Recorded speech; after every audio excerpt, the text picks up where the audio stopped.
it might be even better to see all of us together in person. Of course, we all need to be exercising our vocal cords and our social etiquette habits because it's been a long time for sure. The conference, we're still putting some of the sessions together.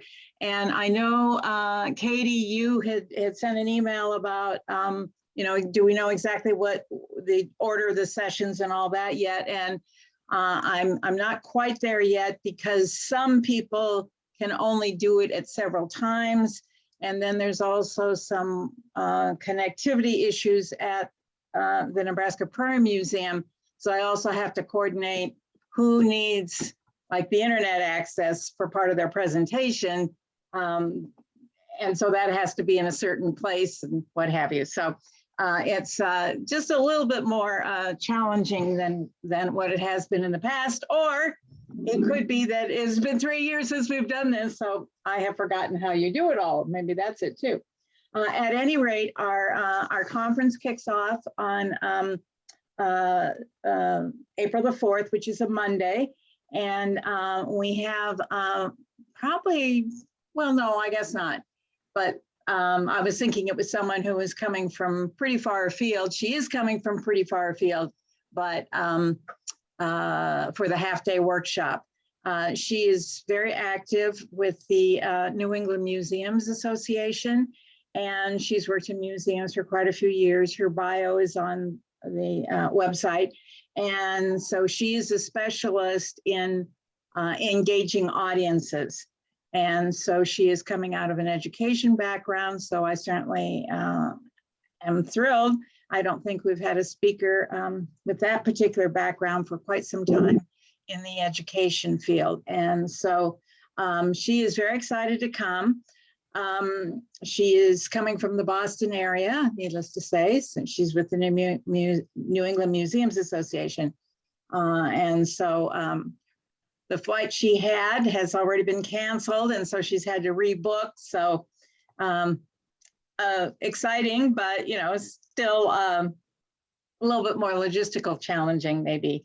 And so unfortunately, she is going to be coming into our area here on Sunday afternoon, and I'll be picking her up from the Kearney Airport and then taking her on to Holdrege so she can get set up for her workshop first thing Monday morning. She will only be at the conference for Monday. So the plan is that in the afternoon, we will have her session from 9 to 12 on Monday morning. Then there will be lunch on everyone's own. And Micah, who is our host at the Nebraska Prairie Museum, is put together a list of possible places in the Holdrege area where you can have lunch. So you're not gonna, you could do Yelp, you could do Google restaurants, whatever, but he will have a list, and so it will make it a little easier for people to make selections. And then I believe we're going to start the meet back at the museum again for a bus tour of sites in that area, and that will be all afternoon. So for those of you who would like to talk personally to Aaron, we have President Aaron, and we have Presenter Aaron, so we've got to keep them straight here. And so please make a point of visiting with her while we're on the tour. She is very much looking forward to coming here. I'm not sure she's ever been to this part of the country, so this is our chance to kind of strut our stuff, so to speak, in terms of how wonderful people are in this part of the country. After the tour will be led by the woman who is the head librarian in Holdrege, and she is also a noted, very active in the genealogy field. So her history knowledge of that area will be very important. And then we won't have to all be in separate cars and kind of carpooling, et cetera, to get to the various sites. So we'll all be on a bus. Then hopefully people have checked into the motel. The roadway in is probably the hotel where most are going to be staying. Although there's also an RV park that is free. So right in Holdrege. So that could be an option for someone who has the right vehicle. And then also we have another one, Cobblestone Inn and Suites. It's just a little bit more pricey, however, so decisions for the participants to decide on. Then we will be having dinner, kind of a mingle and dinner at Lost, what's its name? Lost Brewery. Lost Way. It's Lost Way. Lost Way. Yeah, I got the Lost, and I knew it was a brewery, etc. And so Mike is kind of excited about that. We talked about just going to more of a traditional place, but just this week we decided that had more character. And so we'll be there on Monday evening. And so that's our lineup for Monday. And I'm hoping that Micah might come in so he can tell you much more about some of the logistical things that he has planned in Holdrege. I'm kind of winging this right now. Then we will start on Tuesday morning with our keynote speaker, and that is Bob Workman. He is originally from Wichita. Actually started, I think, when he was undergrad at Wichita State as in the Holdrege Museum. And then he went on and he has been the director mainly in the art museum field, but he also did one discovery museum that he conceptualized. I would say probably his main claim to fame is that he was the founding director, conceptual person and director for several years for the Crystal Bridges Museum of American Art. And if those of you may not know what that museum is, that's a relatively new museum that is being funded by Alice Walton, a member of the Walton family, whom we all know is somewhat famous for a store we're all familiar with, I'm sure, Walmart. So I'm sure he has very interesting tales to tell about what it's like to sort of start a museum with a major philanthropist, but not a museum professional. And so how he was able to kind of marry that, although that would be a private discussion, I am sure.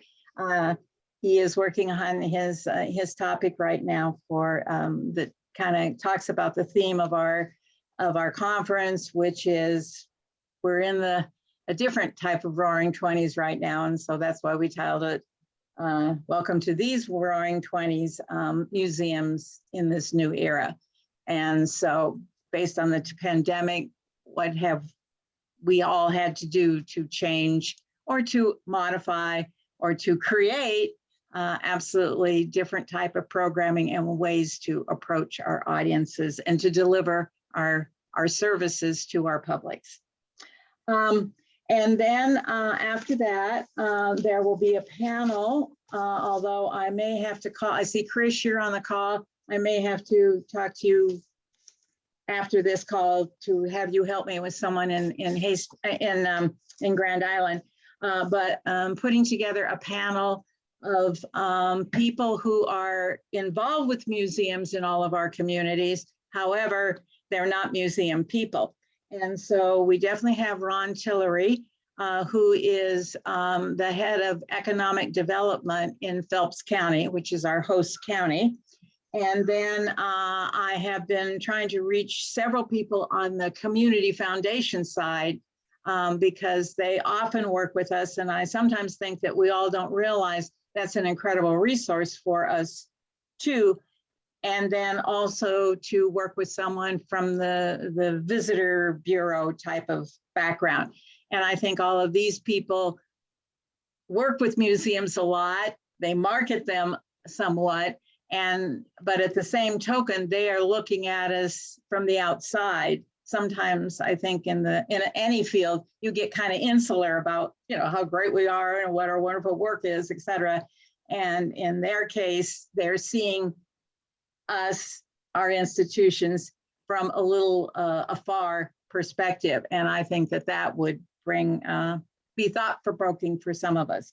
And then at the same time, this is where we're starting some of the concurrent sessions. Then Karen here, who gave us a wonderful half-day workshop last year on photographs.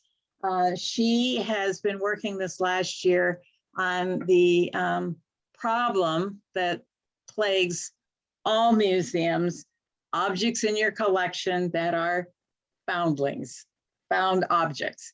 And how do you deal with that when you don't have some of the proper information that you need? Is it yours? Is it not yours? All that sort of thing. And so she has developed a policy on objects found in the collection. So she'll be doing a session on that. Then we will have a lunch and our business meeting. And and also be talking about membership and NMA. And then in the afternoon, we're having 3 different time slots with 2 sessions each. And again, the first session I think will be with Jerry Berggren. He is an architect out of Lincoln, and he particularly specializes in historic preservation. And he is going to co-present with someone from the preservation field who is very knowledgeable about CAP grants. And these CAP grants, which is what, Collection Assessment Program, is that what the acronym is?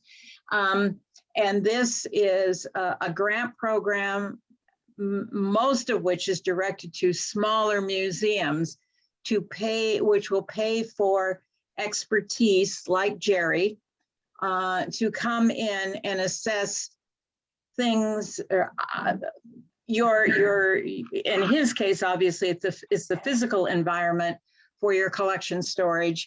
And often it would be a conservator maybe who would also come in and make recommendations for you. At the museum that I just retired from, Mona, they did come in. It was quite an extensive written report that was produced. And I am telling you, that was the blueprint for a lot of work that needed to be done at the window, at that museum.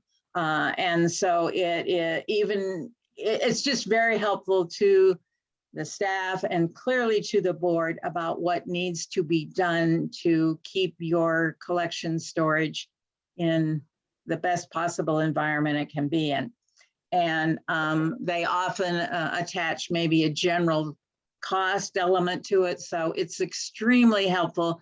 Not that you would be able, in most cases, probably to do it all at the same time, but it certainly gives you, as I said, a roadmap of what you maybe would want to do. And maybe there'd be a donor who would want to do one aspect at some point, et cetera. So it's a great tool, and it does have an imprimatur, if you will, a good housekeeping stamp that you can go to donors or other funders, granting agencies, et cetera, that you have done your basic homework on what needs to be done. So it's extremely useful. And other than time, there's not a lot of out of pocket at this particular point, as I recall. And hopefully some of you have already done this and may have some pearls of wisdom to add to the conversation. Then another one of the NMA board members, Matt Oren, who is with the Children's Museum in Omaha. This is something that we've kind of come up with since part of the pandemic, that many granting agencies are now requiring policies, institutional policies on diversity, equity, and inclusion. And so he has done, as Karen has done with found objects, he's also done one on developing that policy. And hopefully that will be very helpful for helping museums develop those policies, or at least think those thoughts and be ready if that becomes just something we should all be doing, a sign of the time, so to speak, possibly too late, not too late, but later than it should be maybe. And so he will be doing that session. And again, those of you who've already been through this or have some war stories, we hope that you will also chime in where appropriate. And then Will Stoudemire, who some of us know, he was an active member and on the board and actually planned several conferences for us, the one in Lincoln as well as the one in North Platte. And then he left the state for a year and now he is back and he is on the faculty and is leading the public history program, which is a really wonderful program, graduate degree program, undergraduate and graduate degree program in public history at the University of Nebraska at Kearney.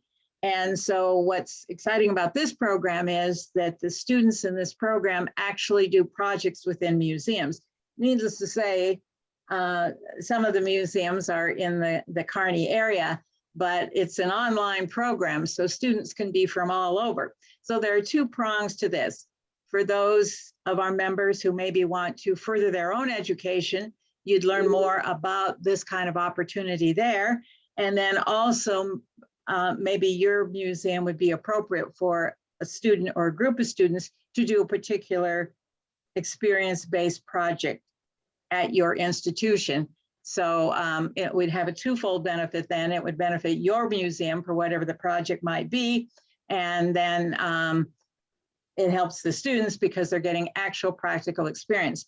We do know that there was one student who was in this program and straight out of her graduate program, she was able to secure a job at one of our largest, the largest, I think, history organization in the state, History Nebraska. So they're very practical components to this program. For those of you who know Will, he's a very personable guy, and he is very committed to public history. He has received several noted awards within the National Organization for Public Historians. And as I understand it, and those of you much more in the history field than I can correct me, but public history is not memorizing dates. It is how history affects us today. So it's a much more critical and more populist approach to history rather than memorization of dates and important personages. And so that's important for interpreting in the museum field, not just history museums, but all museums have some aspect, I think, of history within their missions. And then I've been in touch with several people that other members of the board have suggested, kind of a museums in transition idea. Quite a few museums are physically in transition. They're either having to move out of the space they were in, or they're building a new building, or they're renovating and all that. So just the whole aspect of their stories and examples of what you might want to consider pitfalls to try and avoid for an exciting time like that. And then we're also going to put together a roundtable, and that's where I want your input. What topics would you like to have included in that roundtable? One we know for sure.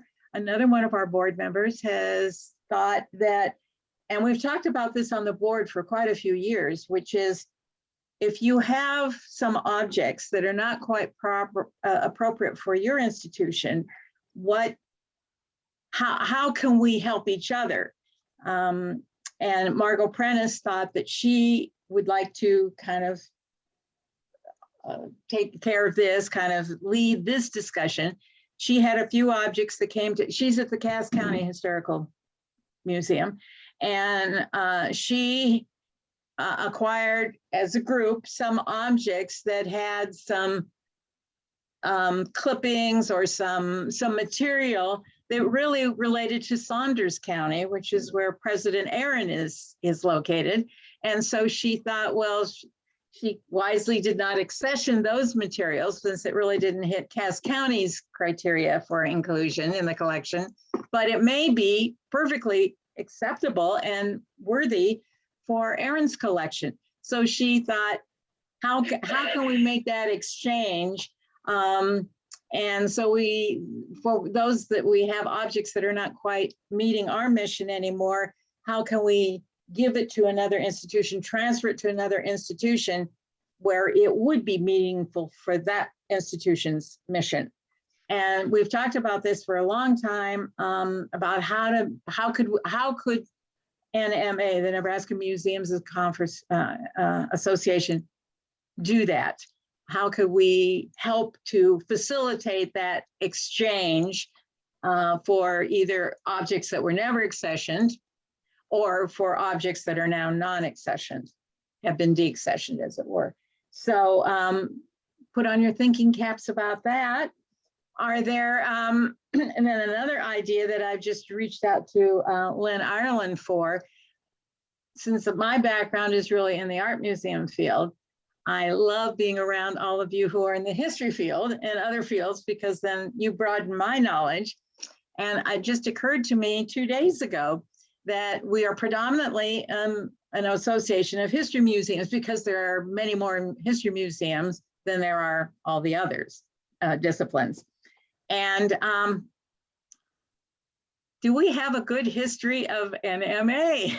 That just sort of seemed ironic to me that we don't. So I hope that we can put together a session, and I hope Lynn will lead it, of just bringing together our past presidents and our other officers, past officers, and that we would be able to kind of talk about what the history is. For those of you in the history field, you know how important history is. How can you know where you're going if you don't know where you've been, sort of thing. And so maybe we can document it. I know that Micah is working on trying to make sure that all of our sessions are recorded. It won't be a Zoom kind of thing, so people will need to be there in person. But if we have it recorded, then after a few weeks, as we did last year, we could then put that on the website so people could access it for a very long time. And so then we would at least have kind of an oral history of our own association. So that's what we kind of have lined up. So I'm sure you have questions, you have suggestions. I've got pen in hand and I've got lots of paper here. So what can I help you with? Sounds great, Audrey. Thanks for all your work on bringing this together. Well, it's still a work in progress, I'm afraid. and I will acknowledge the fact that my cohorts on the board of NMA have just been fantastic. I had a personal situation late in the fall, and so I literally did nothing on this. And so now they're all helping me to pull this together. So it does take a village to do something like that. It's never just one person. So I want to acknowledge to you all how special my colleagues are on the board.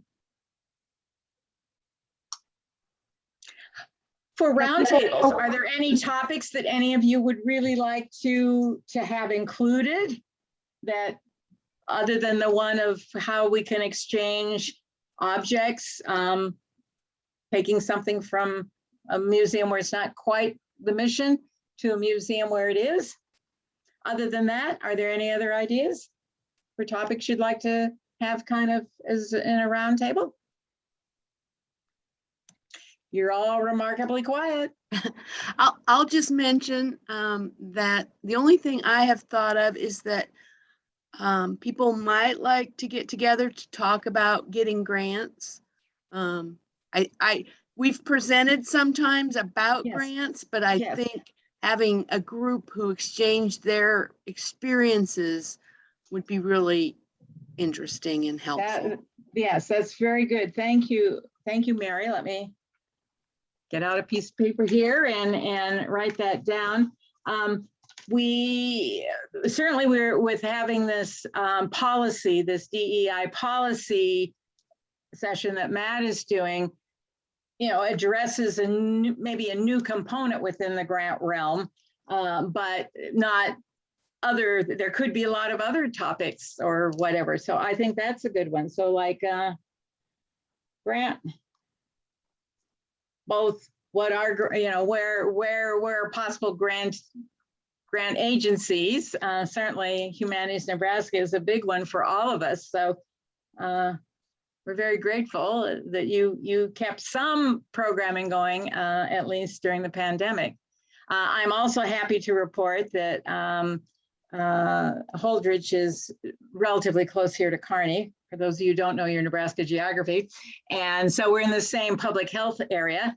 And I am very happy to report that risk dial keeps going down. And so my joke is, I think the stars are finally aligning that it is somewhat safe to be together in person. So we'll Mary, add would you be as a round willing top. to help, facilitate, either, presentation, discussion on, grants and how they operate and that sort of thing? I'm sorry, what was the first I part? was asking Mary if she would be willing to, help facilitate. Great idea, Mary, yes. I mean, I don't want to throw you under the bus since you thought of the topic, but, I'm happy to, guide the discussion. Perfect. Oh my gosh, you have just saved me one. Thank you. Okay, so not only have my colleagues on the board been helping me in this, clearly we have people outside of that who are willing to help for sure. I will say that I have been calling people and I have met some wonderful people on the phone. Sometimes the time is just not what. They're all very interested. I've talked to 5 people from community foundation, leading community foundations. They all love the topic and they all wish they could be there. However, they've all got something, surgery, that's kind of a big deal, or mother's surgery or something like that. So it's just that particular date doesn't work for them. But it's wonderful to know that people are willing to come and present at our conference if the timing were a little different for them personally. So thank you, Mary. You're on. There's Micah now. Hallelujah. Sorry about that. Yeah, we had 16 kids stop out. So they were out of school today, apparently, and that was the daycare. So sorry. Ran in a little late. So Micah, I've been a solo presenter here, which is never good. So I thank you all for hanging in there with me. I've given them a general overview. Maybe you could be more precise about the tour, the bus tour on Monday afternoon. Yeah, so I have lined up, our local YMCA is donating out their bus for us to borrow. And then Sandra Slater and Patty Simpson are going to be leading a bus tour going around and looking at a lot of the really cool old kind of historic sites around Phelps County. So we're going to be going to local area businesses, but then we'll also be going up to like the Plum Creek Massacre location and things like that. So it'll be a overarching kind of a tour all the way around different areas of Phelps County and just kind of talking about the histories and cool things that we have to share. Okay, good.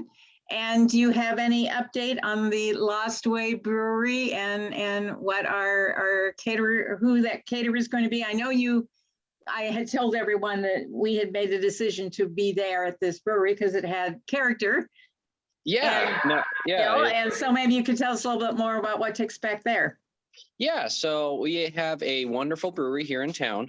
You can't get their beer anywhere else. They don't sell it statewide yet. And so it's a wonderful brewery, and they've agreed that we can have half of the space there for our group to use. And so you'll be able to have brews and that. They also sell seltzers. And then if you want non-alcoholic options, they have that as well.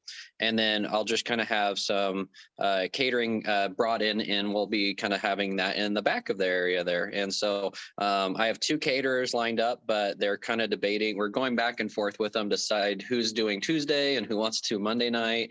So kind of going back and forth on their convenience. So. Okay. And so that then leads us also to then the Monday or the Tuesday lunch. That it will be covered with your registration. Those of you who are coming to the conference, so that's covered by that, and so you've got all that in hand. What will be on view at your museum? while we're So there? yeah, we have a couple of things. One, we have a Western themed art exhibition that'll be here over the summer. And so that is up, and that'll be really, if you're interested in some of the different, there's sculptures and paintings and things like that. And that's been pretty popular so far that we've had it up. And then we'll also just have kind of showing around some of the projects and things like that that we've been working on, but then also just as a lot of people in the museum industry, you love getting ideas. So that's looking at all the different exhibits and things like that that we have on, and just kind of bringing those ideas back home with them. So that's kind of where we're at on, you can walk around and look at all the new displays that we have. And I think for a lot of people, if you haven't been out here before 2019, when we had that flood, it's going to look dramatically different than if you've been out here before. Good. Okay. Are there any other questions we can answer? The registration is for the conference is $50. And if you're a non-member, your registration will be $65. And then because last year when we had a virtual conference, we did an institutional rate. And that seemed to really be appealing to some. You know, they could have several people around their screen for a Zoom call. And so we decided to include that this year as well, up to 4 participants. So for $100, 4 from your institution could come. And so hopefully that will encourage staff members. Many of you have very dedicated volunteers. In essence, volunteers are your staff as well, and board members and just anyone who would like to come. We'd like to think we're trying to come up with a variety of things. So there will be something for everyone. So are there any other comments or suggestions or? You have any idea how soon you might have an agenda written out that we could share with our members for those that might want to come? I'm hoping by this weekend. The reason I haven't gotten it out yet, as I said, is because I'm still waiting to hear back from a few, and some people are having to travel and they can only do it in the afternoon. So I hate to send something out on a time, you know, with specific times, and then I have to switch 2 sessions, say. Yeah. And so, and then people get confused. Maybe I'm the only one that gets confused, but invariably I will bring up the wrong one, the earlier one, and then it just adds to the Well, confusion. even if, you know, if you're having trouble getting the time, even if a list of what you're planning. You know, I can certainly do. Our people haven't been to this, and so give them a better idea of what's involved. Absolutely. I can certainly do that because I've just done it for all of you, and I'm still waiting to hear back from some on the actual catchy title and the one sentence, small sentence description, which of course is some of us, succinctness is not our strong point. Yeah. So that's a very good point. I will get that done this weekend and make sure that it gets on our website. And then usually Karen here is the one who does our magnificent job on our website. I tease her that not only if she ever wants to change careers from curating photography, she could certainly be a graphic designer because she's pretty good at that too. And then April White, Karen is at the History of Nebraska, and April White is the director at the Frank Museum. And so April gets out the newsletter and does some of the emails, I believe. You could put it, I'm sorry. Go ahead. You could put a disclaimer on your list to say subject to change. Subject to change. Yeah, Yeah, that's our favorite word, isn't it? Sure. Subject or Oh, phrase, yeah. subject to Yeah. change. yeah. That's a good one. Okay, good. There is an outline on the website already. Oh, okay. Just a general outline, so. On which website? Nebraska Museums Association. I Okay. think it's nebraskamuseums.org. Mhm. I just go to Google and type in Nebraska Museum Association and it comes right up.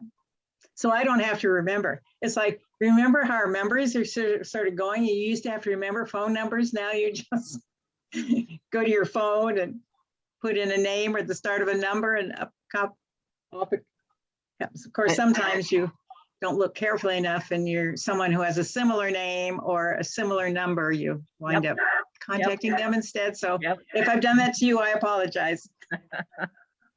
The joke is, did you forget your memory anytime recently? Well, yes, I left it laying over there. I didn't have internet access.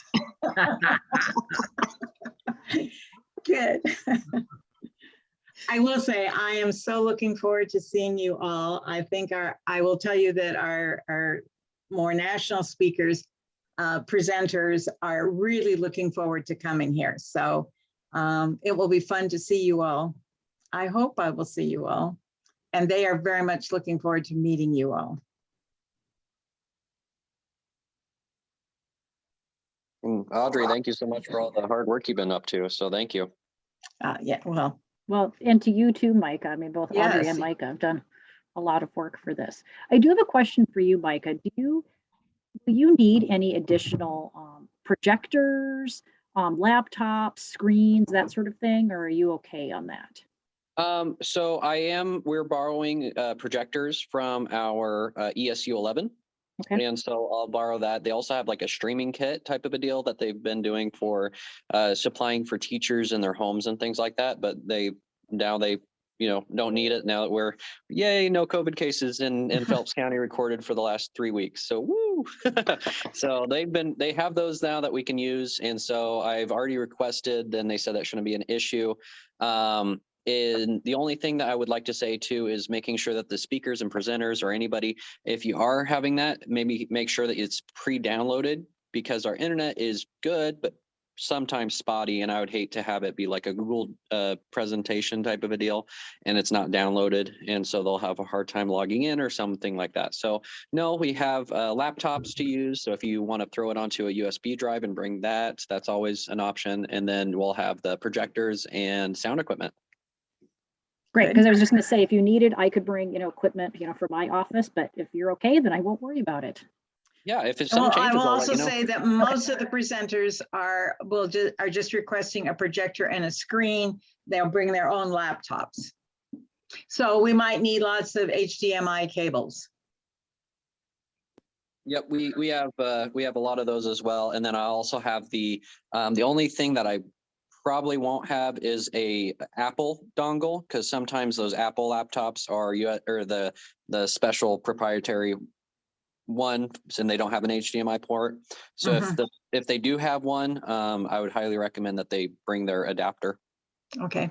If you want, we have a couple here at the museum I can just bring with us, just in case they don't have the little converter thing. Yeah, that would help. Thank you. That'd be good. And Mike, have you been able to make any progress on getting the sessions recorded?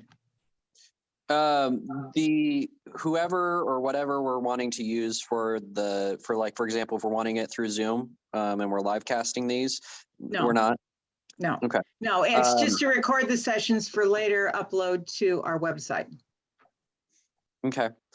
So the little streaming kit, that we can have that onto a laptop and then have it record onto a laptop, but I can look into that. Mm-hmm. That would be good, because we carefully read all the evaluations that many of you submitted last year after our virtual conference. And certainly everyone liked the idea that the sessions were recorded as we were doing them and that they are on our website, so it's easy reference. And so we thought that instead of doing a hybrid because of just the technical aspects, but that we could record this year and then upload later. Like I think Karen got them up maybe with about 3 weeks later or something like that, and they're still there. Okay. Yeah, and then so we're not doing any of the live stuff, like we're not having it through Zoom or anything like that. No, we do have at least one presenter, co-presenter who will be coming. We need the internet connection because they will be coming from Washington, D.C. Okay. Awesome. Yeah, no, that part won't be an issue. And then I'll actually do something a little different then. I won't use the streaming rigs for capturing video. I'll actually use something else that they have. So no, that's awesome. So yeah, that'll be great. And yeah, we'll have all those programming and stuff, sent over for the website. So that's a good idea. Okay. And then that does bring, so many of you are now great technical expertise because you've had to in order to deliver your services through the pandemic. So if we're having any technical problems, feel free to step up and help. I'm looking at you, Katie. Can do. Katie did a wonderful, was a co-presenter last year for the virtual session. So your archive still in you're famous or infamous, one or the other. Sure. So I've got a quick question. I guess this is more board related. Do you guys, this is for both Audrey and Micah, are you guys set for like help with registration? Do we need to line up workers for, getting people registered? Do we need to bring anything? I mean, do you have like name tags and that sort of thing? I just want to make sure that we, the NMA board, knows if we need to step up and do anything. Yeah, I had asked Becky Maddox at the Stir Museum if she would monitor the registrations, and then I hope she'll also be able to be there both Monday morning and Tuesday morning to help with registrations. But Micah, name tags, all that, typically it's the Visitors Bureau kind of thing. There's Becky. Who provide promotional thing. And I thought you said that you already had that arranged. Yep, I have there's going to be like a little welcome bag that'll have some things like information. It'll have really cool things for people like this, where it says all of like the places to eat, to drink, to visit, to go shopping, those kind of things. And so like those kind of information will be in there. And then in those bags too, I'm sure we could put in the itinerary and things like that. And they will, and you will have the name tags, etc. Well, where is he? There he is. He's jumping around on my screen here. He's not doing it, but the screen is. Yeah, they can. Well, that's a logistical thing. Mike and I can work on that later. We don't need to take all your precious time to get into that right now. So we can figure that out. Yeah, and I will be there both Monday morning and Tuesday morning, so I can help out with registration. Good, too. Yes. And also some of you, I will ask if you will be the introducer for that particular session, and also the proctor. That is the person. We're hoping, we started that last year with the virtual conference, to have someone who's kind of in the room so that it can kind of wrap it up, or the light isn't working, or, just be available to help whatever way is possible. So, well, Kelly, I don't know if there's anything else. Mike and I have set our Ps. Yeah, I don't have anything. So. No, I'm so excited to actually have it and host it and have it in person for, 3 years now, wishing and hoping. And so we're finally there, and I am so excited to see everybody out here and kind of show off what my staff and volunteers have been hard working on for the last couple of years. So I'm excited to, do that and share my wonderful town with y'all and the museum that we have. So I'm really excited. Okay. Well, if there aren't any other comments, I think we can close this down. I am so grateful that you're all here, and we're looking forward to seeing you all in Holdrege in a little over 3 weeks. Yeah, and thank you soon. And thank you for putting all your hard work in, Audrey and Micah. It will be rewarded when we see you all in person. Woo! Bye, everybody. Bye-bye.